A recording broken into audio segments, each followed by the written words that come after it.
Wow, Kiwi. Hey, Theresa. All right, so, welcome back to my channel. For today, Kiwi's being really cute. For today, I wanted to practice more vulnerability and visibility, and I want to talk about my recent life and experience as a disabled person, and I'm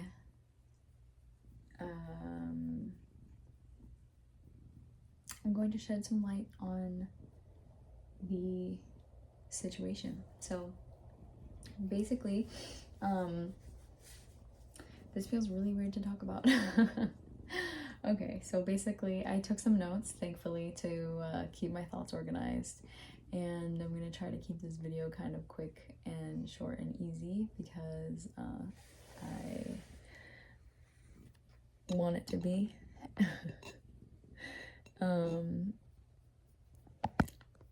Sorry, she's just so cute. Kiwi's just so adorable that she deserves to be the star of the show, you know? Oh, cutie pie, wow. So I'm gonna start like back a year, I think. Yeah, so I was working an office job. I've talked about that in a past video. And I met my my friends. Excuse me, burping.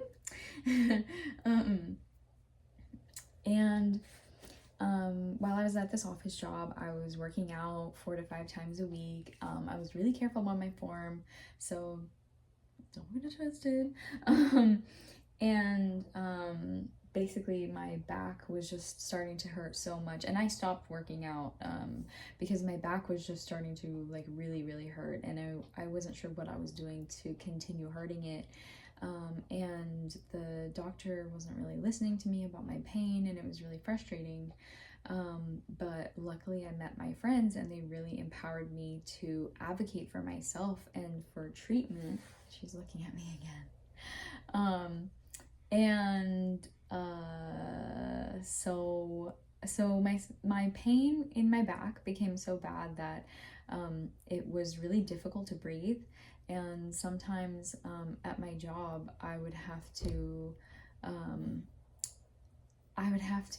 leave my desk and go to the bathroom and unhook my bra to breathe, because the muscles around my rib cage just could not like expand in the way that I needed to get a full breath. And it's really strange to have that kind of air hunger where you're just physically restricted by your own body, as to like your own bones and everything, as to how much air you can get. And I even had to stop wearing a bra at work, because I then would have to go back and unhook it very often, or then just leave it unhooked because I couldn't catch my breath otherwise. And when I became too short of breath, then like I started to have like headaches and like blood pressure problems. So it was a really big problem for me, and I couldn't even go for a 15-minute walk because of how bad the pain was in my shoulders and my back.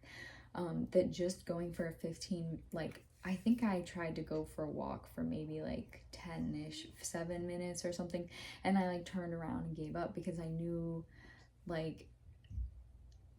that I just couldn't like power through that all the way to my destination and then back. And that was all I was trying to do, was just go for a 15-minute walk, and then turn around and walk back, and I just couldn't even make it there. So I went to the doctor, and I told them that I was in so much pain. I told them what was going on and that was affecting my work, and they said, you know, you probably just pulled a muscle at the gym, but we'll do an x-ray just to check, which of course is so frustrating because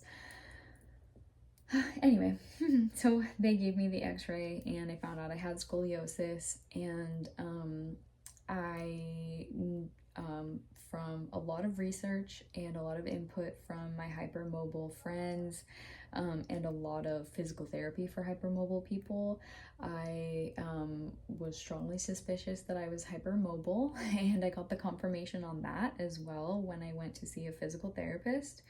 And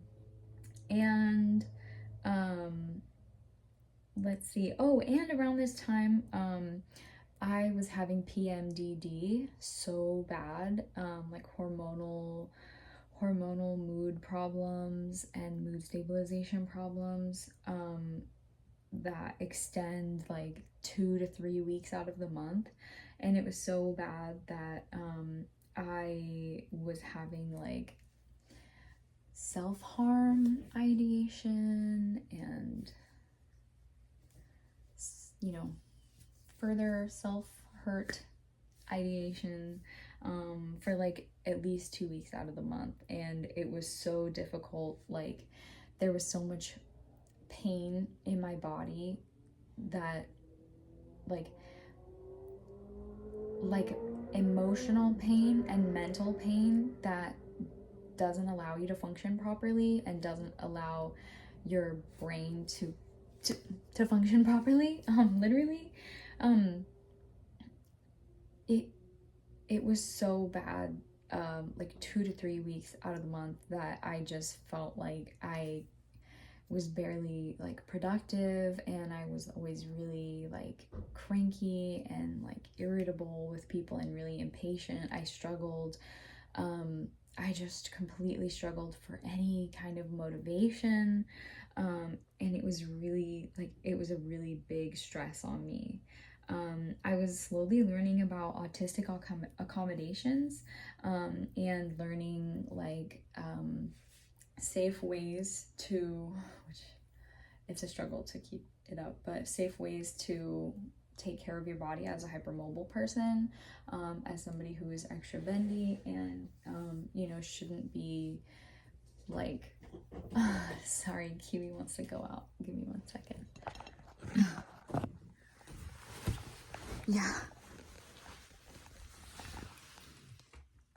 Where are we? Oops, that's my laundry. Oop, oop. Where are you going? Okay.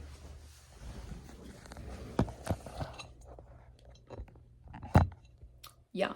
So I was learning autistic accommodations, which was making my life a lot better because it was easing my like meltdowns, my emotional overload, overstimulation, overwhelm, and did I say like meltdowns? I think I did, I'm not sure, but it was really helping to like start to stabilize me more. But let's see.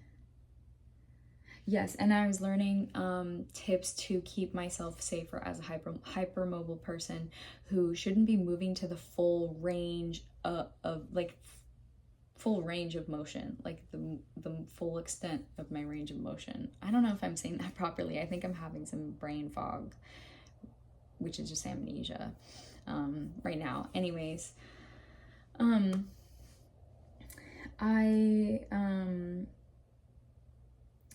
so I got the x-ray, I found out about the scoliosis, I saw a physical therapist, I found out, well, got confirmation on the hypermobility, I started doing my physical therapy, and I started bringing a cane to work to ease my pain in walking around and just my back pain on a day-to-day basis. It was becoming so intense that it was really hard to move. And honestly, I asked my disabled friends who also are hypermobile, especially one of them, Sunny, who's been teaching me a lot about disability and the specific disabilities that we share, and some disabilities that we don't share, etc., etc.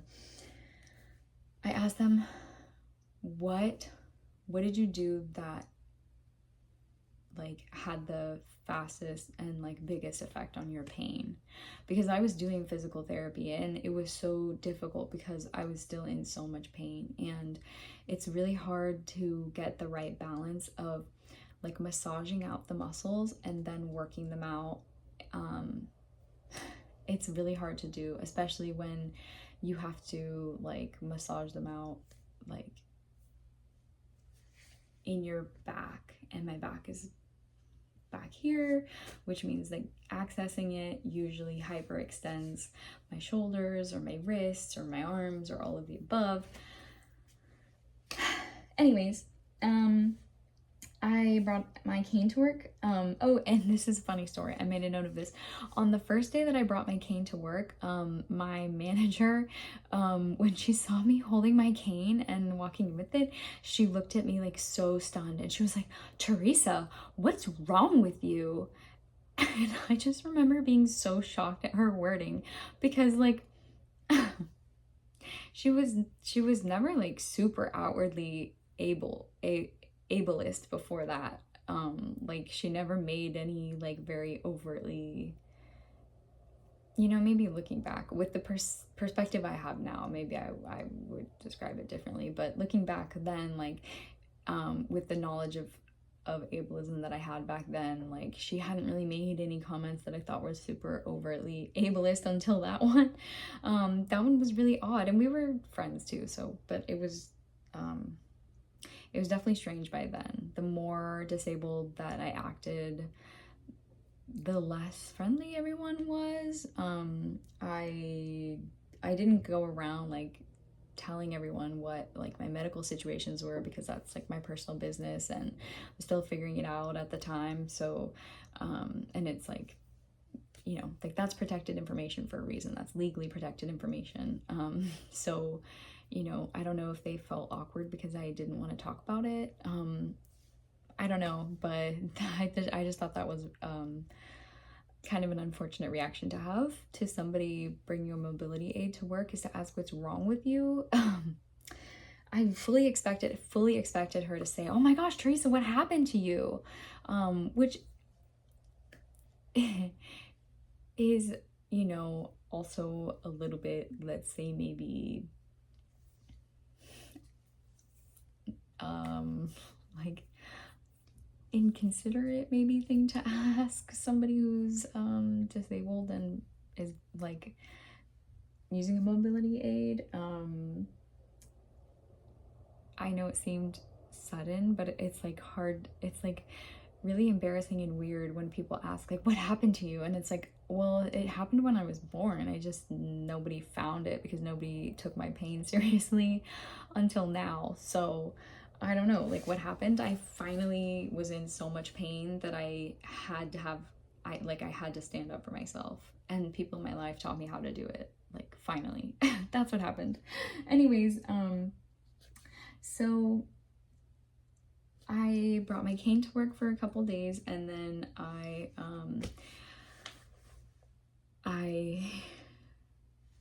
got another mobility aid, because this is what my friends said was one of the things that helped them with their pain the most, and helped them with their mobility the most, was using a mobility aid. And so I tried the cane first, and I was just borrowing Sunny's cane, and then I got a rollator. I bought a rollator to use, and it's basically kind of like a walker, like you would imagine like a grandma's having sometimes, where it moves like this, but it has wheels, so it's just continuous. And oh my gosh, it helped so much, and it still does. But it's helped me to like regain so much mobility, and oh my gosh, it's helped me to have so much more freedom too, because I'm able to go so many more places with it. So anyway, so I brought my rollator to work, and the second day that I brought my rollator to work, I got fired, and that did not feel good. That was really embarrassing, and it sucked. It sucked a lot. I still feel really resentful about that, because it was the second day I brought my rollator to work. Like, anyways, so that's where we were at with that situation. And at the time, I was moving out of a condo that I had been renting with some other young people around my age. And there was an owner of the condo who was renting it out to all of us, and everyone kind of happened to be moving out on their own, and at kind of the same time, except for me so far.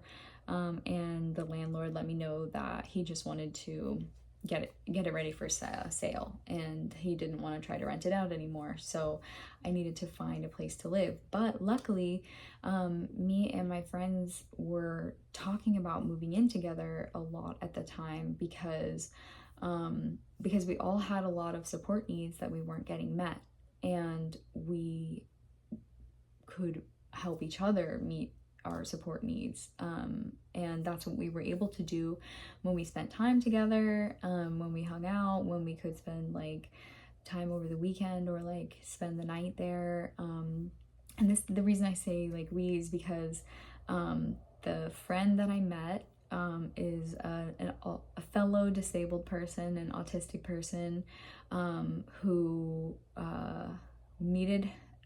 had a lot more support needs and physical needs than me at the time, and still does, but even more so back then, because they were suffering from adenomyosis. That was the worst part. They had it in 19 places, and they also had endometriosis.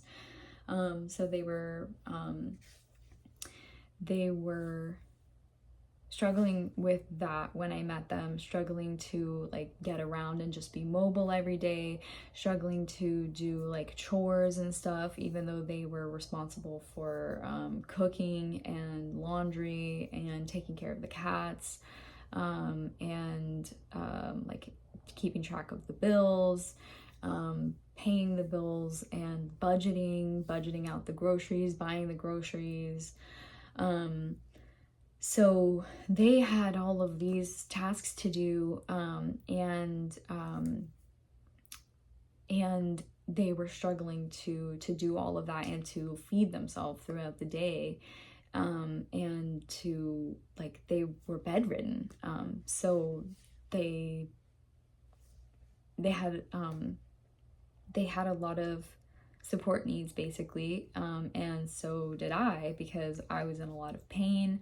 I needed to learn a lot about autistic accommodations and what it means to be autistic, what the experience is like, and really learning how to communicate with your body, like how to interpret your body's signs and listen and regulate yourself. There was so much that I needed to learn, and I couldn't cook for myself. And oh my gosh, and at the time I also like around this time found out that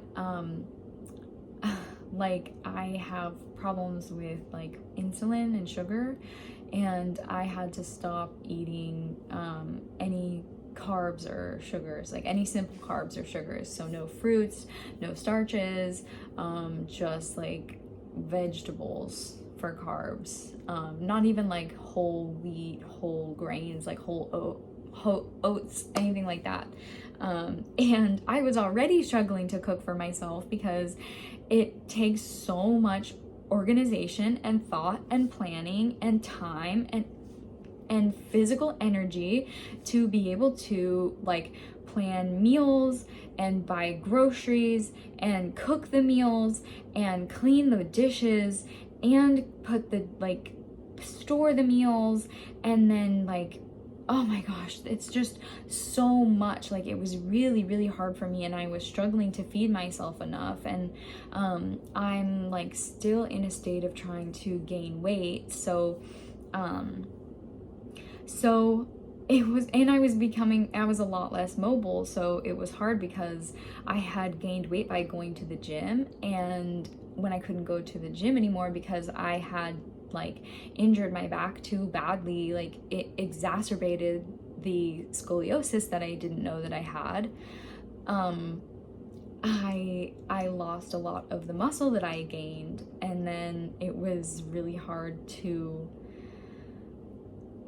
gain that back. So so I had a lot of support needs as well, and I struggle with a lot of basic organizational stuff, with like just keeping track of things like laundry and cleaning and paperwork, and you know, doing mail stuff, like all the like little things, you know, budgets and stuff. It's so hard for me, and so I had a lot of support needs, and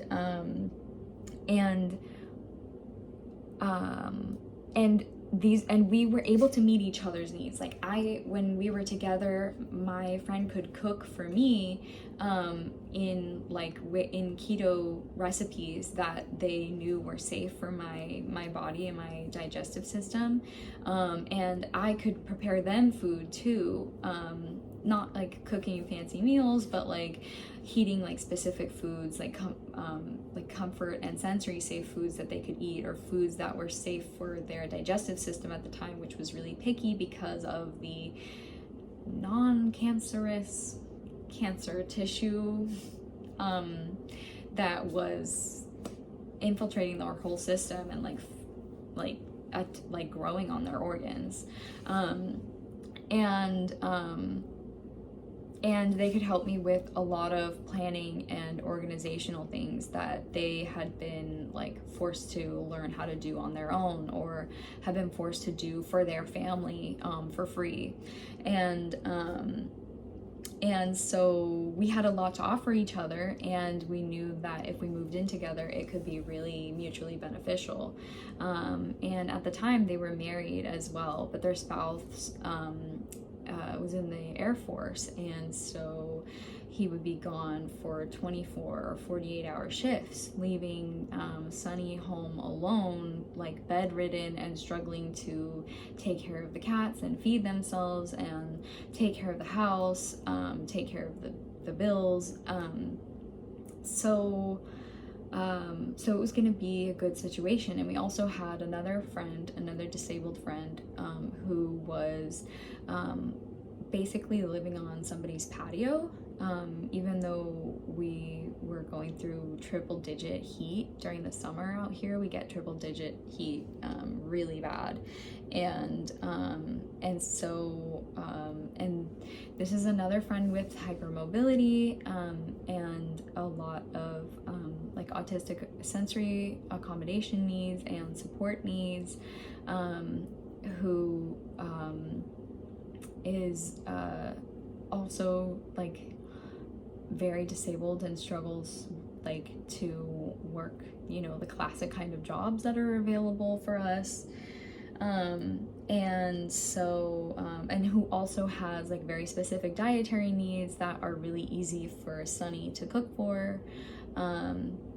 So we were all looking to move in together, and even though I got fired from my job the second day showing with my role later, I still had enough money saved up that we could move into an apartment, and I paid for the security deposit, and with my savings I paid rent. We even like adjusted the rent so that my friends could pay me back the security deposit like as the months went on, and my plan was to get a new job, but the plans changed because then our friend who was in the Air Force decided that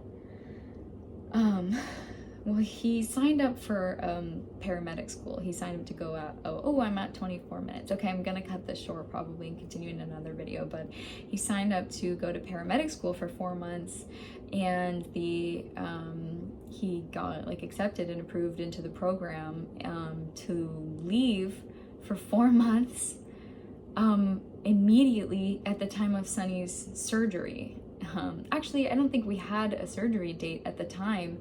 They were still trying to kind of get one on the books, and it was coming up, but because he got the announcement that he was going to this paramedic school, they talked to the doctors, and you know, requested a date before he left, and what they got was like 4 days before he left. So it just turned everything upside down on our heads, and we had to adjust. And I have so much more to say about this. I took up a lot more notes, but it's already been like 25 minutes, and I just don't like to make these too long because it's really overwhelming. So I will continue this in another video, and it was kind of stressful to talk about this because some of this, because people are so ableist and they love to be judgmental towards people like me who are doing our best. And so telling a story like this of doing our best and, you know, struggling due to ableism in the wide world around us, like, feels very vulnerable to talk about. So yeah, oh, and I think this is like 13 days of videos in a row, I think. So congratulations, amazing job. And keep making more Amnesia logs. I think I'm gonna go work on my crochet clown guy. And yeah, if there's any non-me people watching this, I hope you're having fun, and I hope you learned something from my my saga. And I hope you're enjoying my Chanel. Yeah, Kiwi left, but hopefully she'll be back in the next video. So bye bye.